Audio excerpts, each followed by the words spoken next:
Hi, and welcome back to Football Made Simple.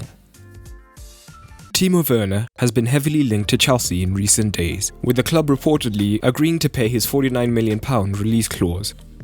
The 24-year-old is one of the brightest striking talents in Europe and has been heavily sought after, so this represents something of a coup for the club. But what exactly does he bring to Chelsea? In this video, we take a look. When looking at Werner, we'll first assess his tactical role at Leipzig, his stats in the Bundesliga, what he'll bring to Chelsea, and how Chelsea's frontline could look with him in it. Now, let's get into it. Timo Werner has played in a variety of formations for Nagelsmann, but usually as part of a front two or as the wide forward on either side, with the reference point, usually Poulsen, ahead of them. This is because whilst Werner is capable of holding up the play when the ball is played into his feet, in the air, he is weak and often not going up for the ball at all.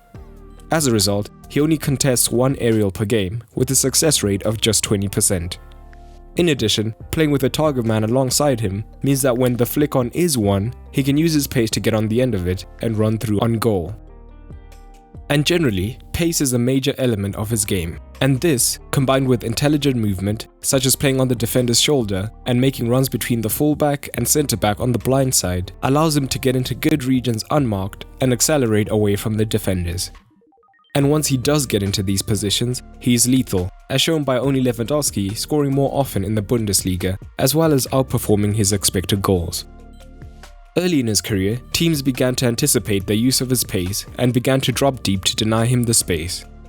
At this stage of his career, he was less well-rounded and quickly ran out of ideas with no space to run into. But now, that's meant that he's developed his all-round linker play. Now, often, he uses the threat of his pace to cause defenders to drop deep and thus open up more space between the lines to receive the ball in these regions. If the centre-back follows him, he has excellent first-time passing and can clip a ball around the corner to his fellow forward.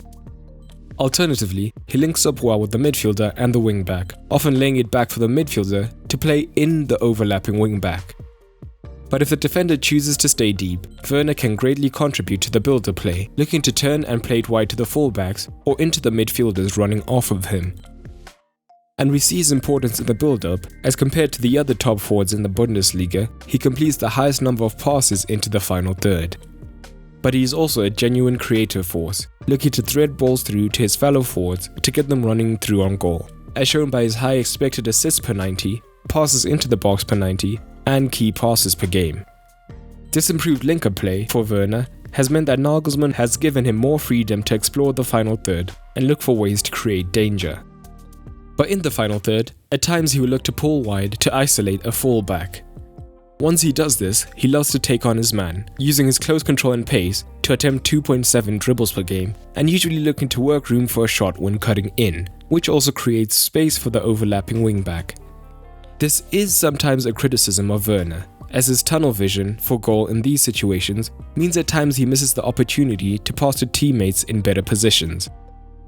Defensively, Werner can at times be slow to recover following an attack, but when he's on the right side of the ball, he fits into Nagelsmann's pressing scheme well, and his 14.28 pressures per game are up there with the other top forwards in the league. So what will he bring to Chelsea? Well, he increases the scope for counter-attacking from balls over the top, as he has the pace to run in behind, which is a different option to Abraham.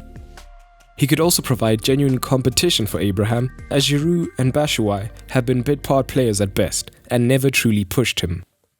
But I think the most important thing he provides is another genuine goal threat. Abraham and Pulisic are the only players with a large sample size to have an XG of over 0.5 for the team, which has made Chelsea's attack predictable. But where exactly will he fit in? Well, Lampard has operated with one forward the whole season, and Werner could take up the Abraham role.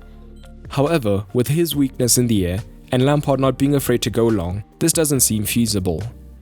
Werner would rather play alongside a target man like Abraham. However, Lampard hasn't played with two up top this season. So, he would instead be perfect as an inside forward in a 4-3-3 or the 3-4-3 as he has done at Leipzig, so the formation could look like this. If you enjoyed this video, we have other Chelsea-themed videos linked at the end of this one, including a tactical analysis of Lampard's first season, Mourinho's 04-05 Chelsea side, and more. Or you could take a deeper look at Nagelsmann's Leipzig tactics. But comment down below, how and where do you think he'll fit in? And how will he perform? I'd love to hear it. But that's all for today, and remember, keep it simple.